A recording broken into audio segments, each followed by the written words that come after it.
بسم اللہ الرحمن الرحیم نحمدہ ونصلی علی رسولہ الکریم اما بعد فاعوذ باللہ من الشیطان الرجیم بسم اللہ الرحمن الرحیم ان اللہ وملائکتہ یصلون علی النبی یا ایھا الذین آمنوا صلوا علیہ وسلموا تسلیما۔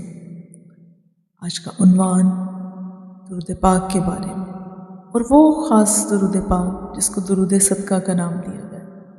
مستند کتابوں میں، مستند احادیث مبارکہ کی کتابوں میں اس کے پڑھنے کی تعلیم دی گئی، اگرچہ یہ بڑا مجرب ہے کہ اگر کوئی انسان اس موڑ پر کھڑا ہے جہاں راستے بند نظر آ رہے ہیں، یا قرض کا بوجھ ہے، یا رزق کی تنگی، یا کوئی ایسی پریشانی جس نے آپ کی راتوں کی نیندیں اڑا دی ہیں، کیونکہ ہر انسان کے ساتھ کوئی نہ کوئی پریشانی تو خاص ہے، اور آپ چاہتے ہیں کہ کاش آپ کے پاس بہت سارا رزق کثیر ہو جسے آپ اللہ کی راہ میں صدقہ کرتے ہیں، اور مصیبتوں کو ٹال دینے کے لیے کاش ہمارے پاس اتنا رزق کثیر ہو کہ ہم صدقہ و خیرات کریں، کیونکہ حضور علیہ الصلوۃ والسلام کا ارشاد مبارکہ ہے، صدقہ بلاؤں کو ٹالتا ہے۔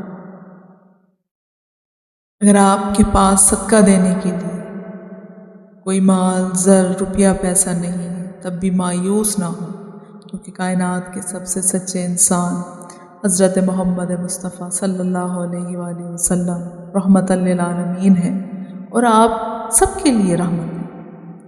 قربان جائیے آپ کی تعلیمات کے کہ آپ نے غریبوں، پریشان حال لوگوں کو ایک ایسا خفیہ خزانہ عطا فرمایا جس کو زبان پر لاتے ہی بغیر کچھ خرچ کیے آپ کا نام کائنات کے سب سے بڑے سخیوں اور صدقہ دینے والوں میں لکھ دیا جاتا ہے۔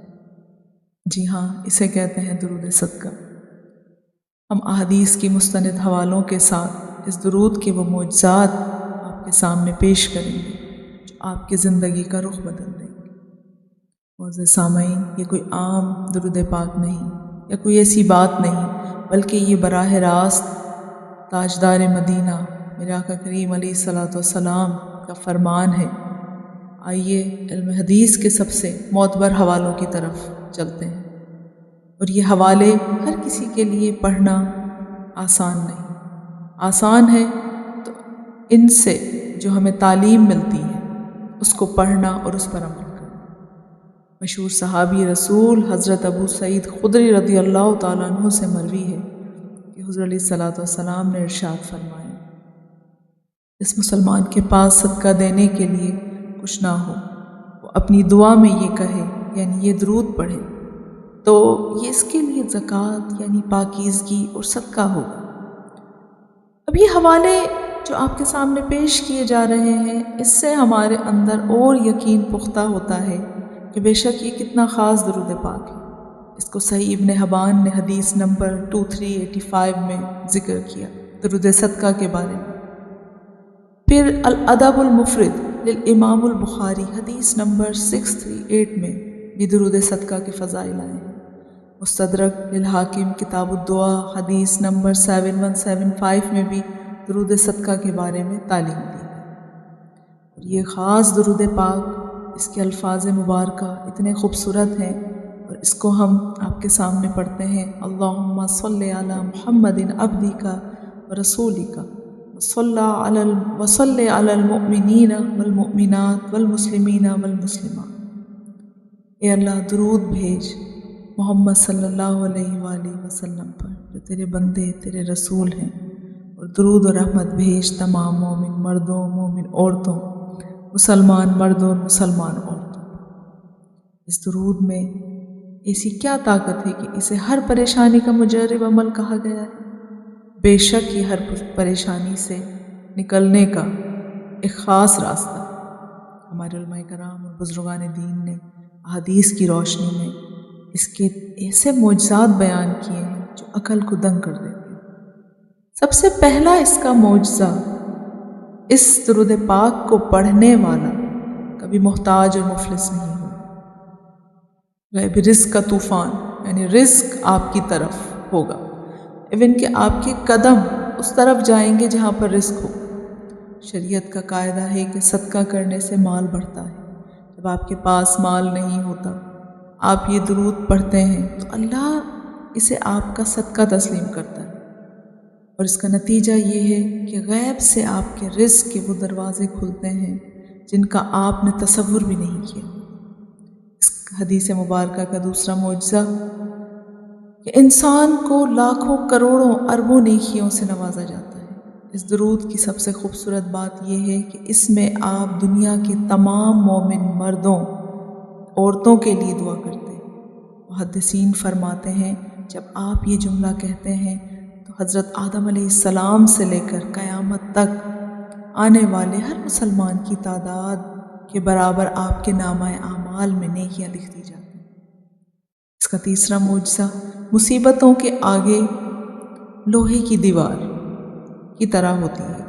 کوئی شخص اگر پریشان ہے یا کوئی پریشانی آنے والی ہوتی ہے تو وہ ٹل جاتی ہے، اس دیوار کی مانند ہے کہ اس کو پریشانی کراس کر کے انسان کی طرف نہیں آتی۔ جیسا کہ آپ کے سامنے یہ درود پاک ہم نے پڑھی، یہ محبوب ترین درود پاک جب انسان اپنے پیارے نبی حضرت محمد مصطفیٰ صلی اللہ علیہ وآلہ وسلم پر ایسا درود بھیجتا ہے جس میں پوری امت کی خیر خواہی ہو، تو اللہ تعالیٰ اس بندے کی ذاتی زندگی کی تمام پریشانیاں اپنے ذمے لے لیتا ہے۔ ہم جانتے ہیں کہ درود پاک کوئی سا بھی ہو، ہمارے حضور علیہ الصلوۃ والسلام کا یہ احسان عظیم ہے کہ وہ ہمارے پڑھنے کو قبول کرتے ہیں۔ لیکن کیا وجہ ہے کہ اس درود پاک کو درود صدقہ کہا گیا؟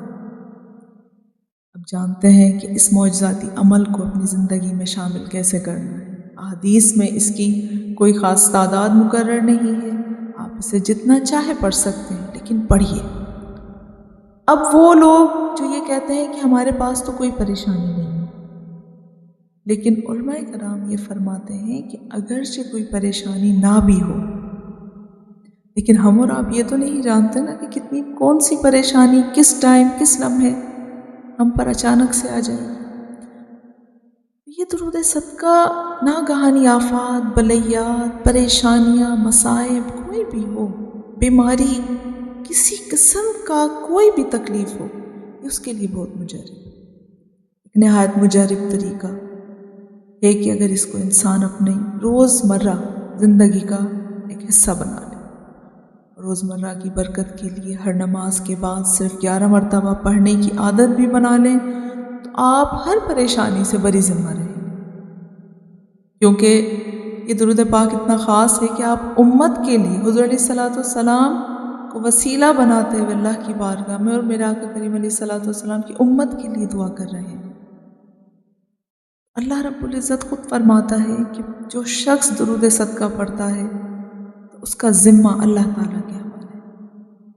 روزانہ رات کو عشاء کی نماز کے بعد پڑھیے، اول آخر درود ابراہیم ضرور پڑھیں، اور پھر درمیان میں 100 مرتبہ یعنی ایک تسبیح اس درود صدقہ کی پڑھیں، اور اس کامل یقین کے ساتھ پڑھیں کہ اللہ رب العزت بے شک بخشنے والا ہے، مہربان ہے، اور ہماری ہر آفات بلیات کو دور کرنے والا ہے۔ اور آپ کے سامنے یہ جو درود صدقہ پیش کیا گیا ہے کہ بالخصوص ان لوگوں کے لیے جو مایوس ہیں، جو مایوس دلوں کے لیے یہ ایک امید کی کرن ہے۔ دنیا کے آگے ہاتھ پھیلانا بند کیجیے، دنیا کے آگے ہاتھ نہ پھیلائیے، اور کائنات کے مالک کے سامنے یہ درود شریف پیش کیجیے۔ زبان آپ کی ہوگی، درود مصطفیٰ صلی اللہ علیہ وآلہ وسلم کا ہوگا، اور رحمت اس رب کی، اس رب کائنات کی ہوگی جو آپ پر بارش ہوگی، رحمت کی، کرم کی۔ آج کا درود صدقہ دعا ہے کہ اللہ تعالی ہمیں اس درود صدقہ پر عمل کرنے کی توفیق عطا فرمائے، اور آخر میں اختتام کرتے ہوئے ہم اس کو پڑھیں، ایک ساتھ پڑھیں، اور جو سننے والے ہیں وہ اس کو سنیں۔ اللہم صلی علی محمد عبدک رسولک وصلی علی المؤمنین والمؤمنات والمسلمین والمسلمات، آمین بجاہ النبی الامین، وآخر دعوانا ان الحمد للہ رب العالمین۔